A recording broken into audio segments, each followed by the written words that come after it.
Oi pessoal, espero que esteja tudo bem com vocês. Nós vamos dar prosseguimento a mais uma aula de redação. Nós estamos na nossa quinta aula de redação, certo? Nas aulas passadas a gente falou sobre a estrutura do texto dissertativo argumentativo, a gente falou sobre introdução, desenvolvimento e conclusão. Hoje a gente vai falar sobre basicamente repertório, voltar desse repertório dentro da sociologia, certo? Hoje eu trouxe para vocês um sociólogo muito importante, certo? Então, o objetivo da nossa aula, basicamente, é falar sobre os sociólogos clássicos, que no caso, como a gente está tendo uma aula à distância, eu vou tratar um em cada aula para ser mais didático e para não ser uma aula muito extensa. E exemplificar algumas redações que tenham a ideia desses sociólogos dentro dessa redação, certo? O primeiro que a gente vai falar vai ser o Émile Durkheim, certo? O Émile Durkheim ele viveu de 1858 a 1917, certo? E ele é um sociólogo, filósofo, antropólogo francês, certo? Ele está dentro daquela sociologia clássica que tem os três clássicos, que é o Émile Durkheim, o Max Weber e o Karl Marx. Eu sei que vocês já falaram isso na aula de sociologia de vocês, e isso é muito legal, porque agora eu não vou falar detalhadamente as ideias do Émile Durkheim para colocar isso numa prova de sociologia. Eu vou tratar mais relacionado para trazer isso para a redação, certo? Como você pode usar a ideia desse cara dentro da sua redação, como você pode relacionar ele com alguns temas, certo? E é isso. Então vamos lá, como eu falei pra vocês, quem é Émile Durkheim, né? Como eu falei pra vocês, ele é francês e ele é considerado o pai da sociologia. Ele é considerado isso porque ele basicamente ele dedicou muito tempo da carreira dele estudando essa ciência, certo? E ele foi o fundador da escola socióloga francesa, certo? Ele fundou uma escola de sociologia. Ele tem influências positivistas, certo? Que é inclusive o nosso lema da nossa bandeira é um lema positivista, que é ordem e progresso, certo? É um lema positivista e ele teve algumas influências do positivismo, certo? Para ele, a sociologia é a ciência da sociedade, certo? Então, ele considera a sociologia como a ciência da sociedade. Ele utiliza alguns métodos para explicar o fenômeno social. E o método que ele utiliza é o funcionalismo, que é uma corrente socióloga que considera que o todo é mais importante para definir as partes, certo? Como aqui no slide está falando, ele traz, o todo é importante para definir as partes. Isso aqui vai basicamente, eu falo muito basicamente, desculpa, mas é meu jeito, enfim. O que é que ele quer dizer com isso? Resumindo o que ele quer dizer, ele está dizendo que a sociedade define o indivíduo, ou seja, o todo, que é a sociedade, ela vai exercer uma influência sobre o indivíduo, ela pesa mais no indivíduo, certo? Do que o indivíduo pesa na sociedade. E para ele, a sociologia é como um organismo vivo, certo? Ou seja, um organismo que tem que ter uma coerência entre as partes dele para que ele continue, como é que eu posso dizer? Para que ele continue funcionando de maneira adequada, certo? Assim como a sociologia, ele também diz que a sociedade é um organismo vivo, que para que ela mantenha se funcionando de maneira correta, ou seja, um corpo, um organismo vivo, com todos os nossos sistemas, para o nosso corpo permanecer em homeostase, tem que tudo estar funcionando do jeito correto. Então, para ele, a sociedade também funciona como organismo vivo e para ela manter essa homeostase social, digamos assim, ela também precisa estar com tudo dentro dela funcionando de maneira correta, certo? Então, vamos lá. O objeto de estudo do Émile Durkheim é o fato social. O fato social, definindo ele assim, basicamente eles são coisas que nascem na sociedade e acabam tendo influência sobre o indivíduo, certo? Mas é qualquer coisa que nasce na sociedade que se configura como fato social? Não. O fato social, ele tem que ter três características básicas para que ele realmente venha a existir, para que realmente seja um fato social.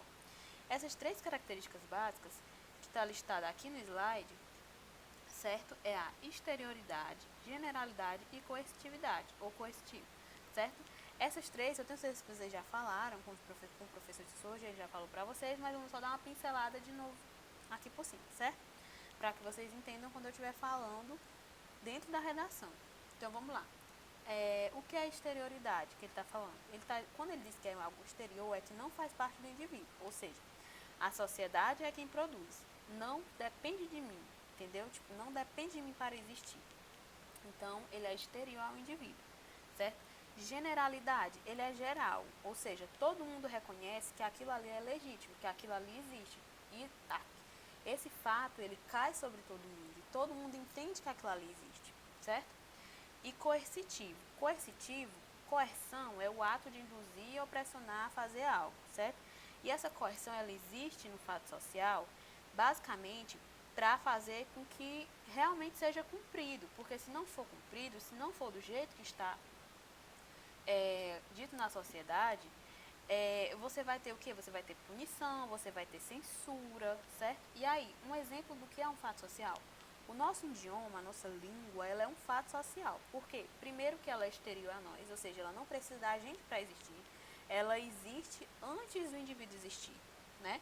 Então, ela é geral, porque vale para todo mundo, e todo mundo entende, compreende que a nossa língua é algo legítimo, né? E ele é coercitivo, ou seja, é imposto para nós, certo? É imposto para nós, e se a gente não seguir, a gente vai sentir alguma censura social. Imagine você numa sociedade onde você fala um idioma que seja diferente daquela sociedade. Você vai ser reprimido, você não vai se sentir, então você vai ter uma certa punição por isso, ok? E aí eu trouxe aqui alguns exemplos. O primeiro exemplo, certo? O casamento. O casamento, ele é configurado como fato social, porque, como todas as outras coisas, quando você pensa em fato social, é só você pensar se essas três coisas se adaptam a ele, certo? Ou seja, ele é coerção, ele é imposto para nós, certo? Ele é exterior a gente, não depende da gente como eu posso dizer, para existir, certo? E ele é geral, vale para todo mundo conhece o casamento como algo legítimo, certo? O segundo exemplo aqui, que no caso é o fardamento. O fardamento também é um fato social. Exerce coerção, é imposto para nós, é exterior a gente, não depende da gente para existir, e é geral. Todo mundo reconhece como legítimo. A educação, vamos lá. A educação também é algo, como eu posso dizer, também é um fato social. Por quê? Porque ele também exerce uma coerção, é imposto pra gente, é exterior a gente, existe independente da gente existir ou não, certo? E é geral, ela vale para todo mundo conhece a educação como algo legítimo, certo? E aí, ele traz outros exemplos, como a moral. Para o Durkheim, a moral, ela é determinada pela consciência coletiva, ou seja, o que todo mundo pensa que é moral, certo? Então, a consciência coletiva, ela vai determinar não só a moral, mas como as regras, as normas e os valores, certo? E aqui, quando a gente fala sobre indivíduo e grupo, para Emile Durkheim, ele vai dizer que os indivíduos, eles são menos relevantes que a sociedade, ou seja, o individual é menos relevante que o grupo. É tanto que quando ele vai falar sobre conflito social, quando ele vai falar sobre conflito social, ele vai dizer que o individualismo, ele traz esse conflito social. Existe um conflito social quando existe um individualismo, quando o indivíduo começa a pensar acima do coletivo, acima do que, como eu posso dizer, acima do que é bom para todo mundo, entendeu?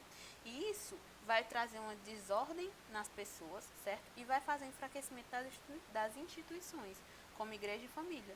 Porque quando eu começo a pensar só no que eu quero, eu começo também a desestabilizar instituições que são compostas por um coletivo, como no caso é a igreja e a família, certo?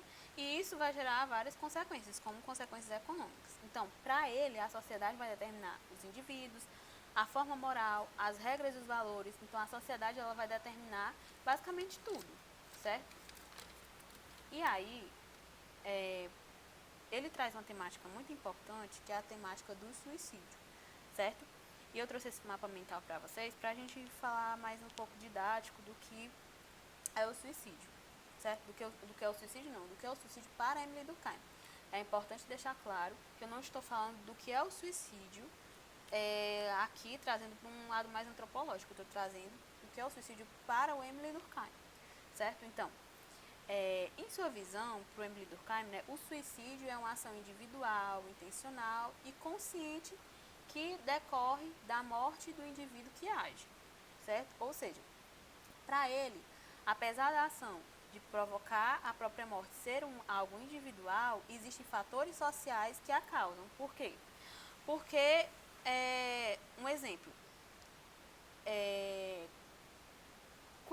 como é que eu posso dizer? O suicídio é um problema na socialização, certo? Segundo ele. E se é um problema na socialização, como está trazendo aqui, socialização, aprender regras que traz aqui, se ele é um problema na socialização,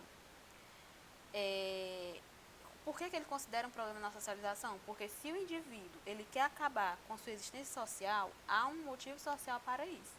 Então, para o Emile Durkheim, o suicídio ele é um problema na socialização. E o que é socialização? Certo? A socialização ela é basicamente o processo de fazer parte de um grupo social. Quando a gente entra num grupo social, a gente começa a aprender a consciência coletiva daquele grupo, certo? Caso a gente não aprenda essa consciência coletiva, o que é que vai acontecer? A gente vai acabar ficando com a nossa consciência individual dentro de um grupo e a gente não vai ser compreendida dentro daquele grupo, certo? Ou seja, se a gente não aprende a conviver dentro daquele grupo, a gente vai ter problemas na nossa socialização.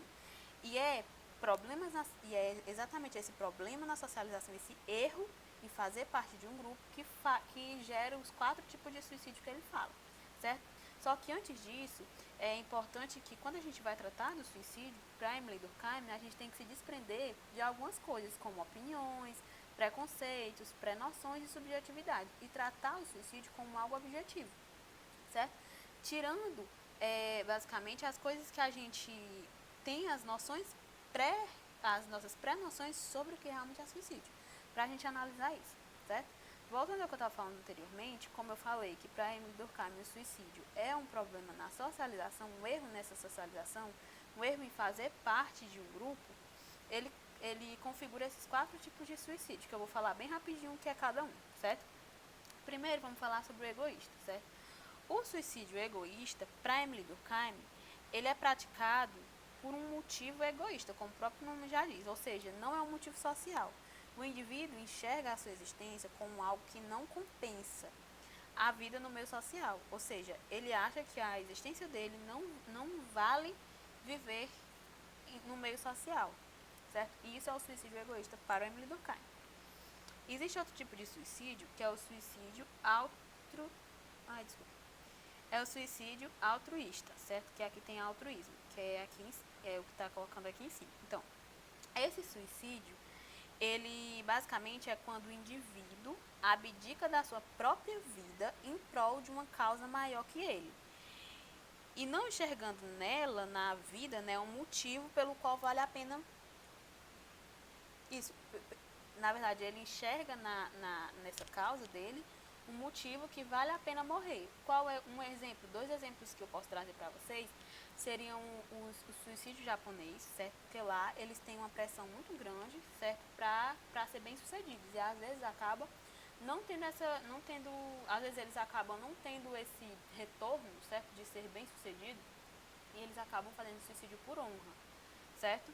E existem também os kamikazes, que eles acreditam que existe um motivo maior que a própria vida deles, que vale a pena morrer por aquele motivo. Então esse é o suicídio altruísta. E aí tem o suicídio, tem a anomia, né, que é o suicídio anômico que ele traz. Que o que é ele?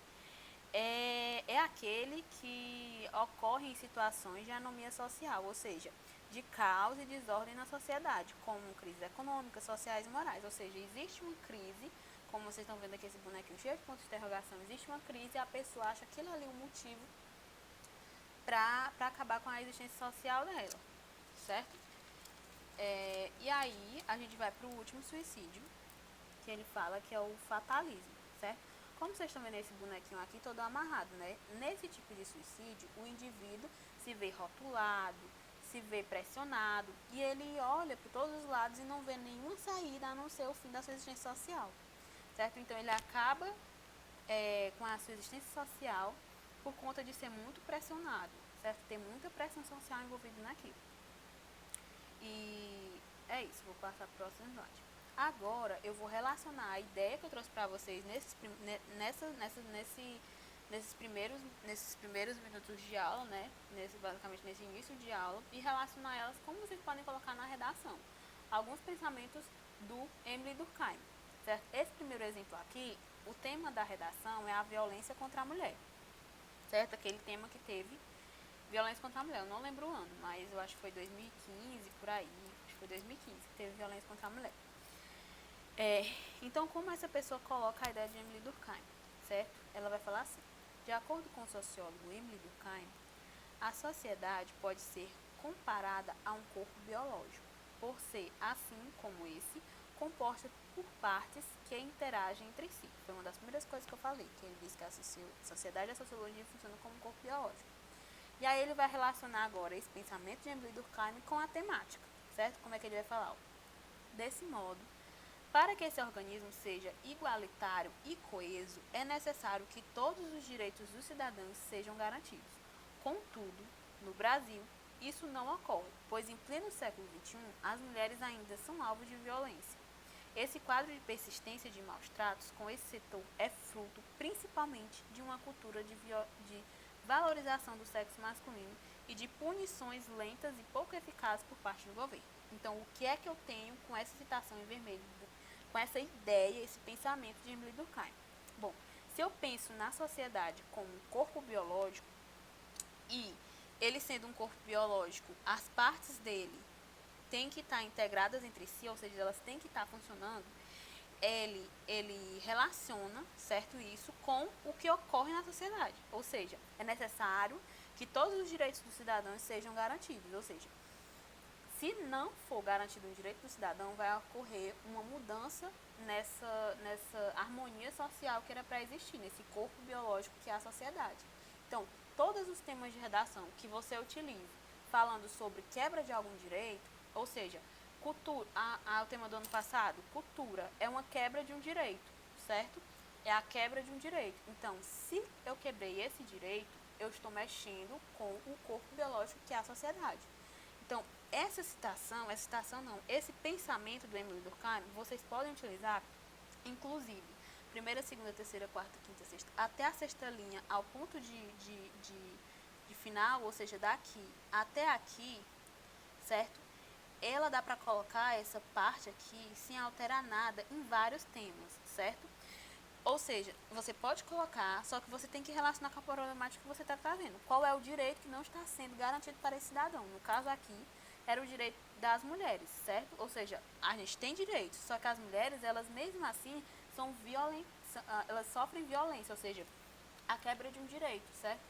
Então, eu posso relacionar esse tema com esse pensamento do Emile Durkheim. Assim como eu posso relacionar temas que que quebram o direito social, de cultura, o direito a como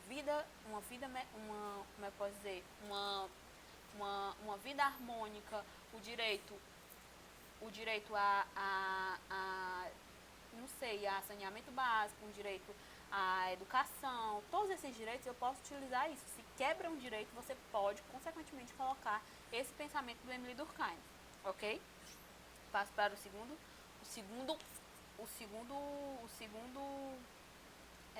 exemplo, certo? O segundo exemplo, o tema é a intolerância religiosa, ok? E aí a gente vai entender como é que o pensamento do Emile Durkheim entra nessa temática. E como eu posso utilizar ele em outras temáticas também, certo? Então, como é que ele faz aqui? Ó. Segundo pesquisas, a religião afro-brasileira é a principal vítima de discriminação, destacando-se o preconceito religioso como o principal impulsionador do problema. De acordo com Durkheim, o fato social é uma maneira coletiva de agir e pensar. Já falei para vocês lá antes, né? No início. O que era o fato social, certo? E aí aqui ele resume o fato social basicamente isso, uma maneira coletiva de agir e pensar. Prosseguindo. Ao seguinte, Ao seguir essa linha de pensamento, observa-se que a preparação do preconceito religioso se encaixa na teoria do sociólogo, uma vez que se uma criança vive em uma família com esse comportamento, tende a adotá-lo, também por conta da vivência em grupo. Ou seja, o que foi que ele quis dizer aqui pra gente? Como o Durkheim falou que o fato social é uma maneira coletiva de agir e pensar, ele está dizendo que por uma pessoa viver em um ambiente, certo? E viver em uma coletividade, socializar em um grupo que tenha preconceitos, preconceitos desse cunho, que no caso são um preconceito religioso, essa pessoa também vai repetir esse pensamento, certo? E aí nessa ideia você vai ver que vai dar para você aplicar em vários temas. Já a gente fala sobre isso. Vamos só prosseguir aqui terminando aqui esse exemplo. Assim, a continuação do pensamento da inferioridade religiosa, transmitido de geração a geração, funciona como base forte dessa forma de preconceito, perpetuando o problema no Brasil. Fechou. E o que foi, como é que eu posso utilizar esse pequeno exemplo do Emile Durkheim em outras redações? Ele está falando que é uma maneira coletiva de agir e pensar. Então, quando eu digo que existe um fato social, que é uma maneira coletiva de agir e pensar, e que isso, e por ser uma maneira coletiva, quando um indivíduo entra nesse meio, ele também vai começar a pensar daquele jeito, todos os tipos de preconceito que existem na sociedade, eu posso utilizar esse pensamento do Durkheim. Por quê?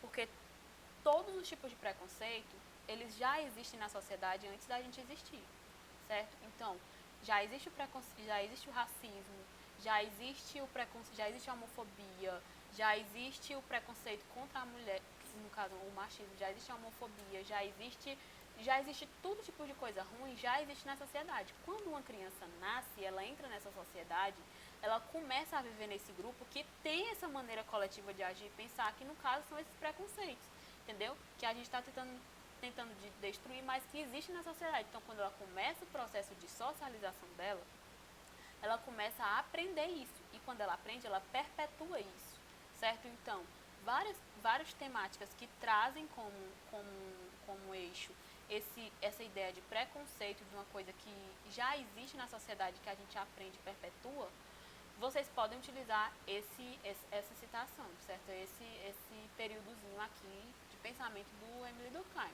certo? Porque todo tipo de preconceito racial, preconceito de gênero, sei lá, preconceito os padrões também, a ideia do corpo perfeito vocês podem utilizar também, porque o corpo perfeito, essa ideia também é uma coisa que é da sociedade, que é imposto pra gente quando a gente nasce, e a gente acaba sendo oprimido por esse corpo. Então, padrões de beleza, quando você fala sobre padrões de beleza, você pode colocar essa citação também, porque é uma maneira de agir e pensar. Um padrão de beleza é uma maneira de agir e pensar, certo? Todas as coisas que são padrão, o casamento entre homoafetivos, como eu trouxe a foto para vocês, também é uma coisa que é repudiada na sociedade, assim, por algumas pessoas, né? Então, isso também, se você for tratar dessas temáticas, também você pode colocar essa citação, certo? E, basicamente, essa citação é isso. Nesse exemplo dessa citação do Emile Durkheim, é isso.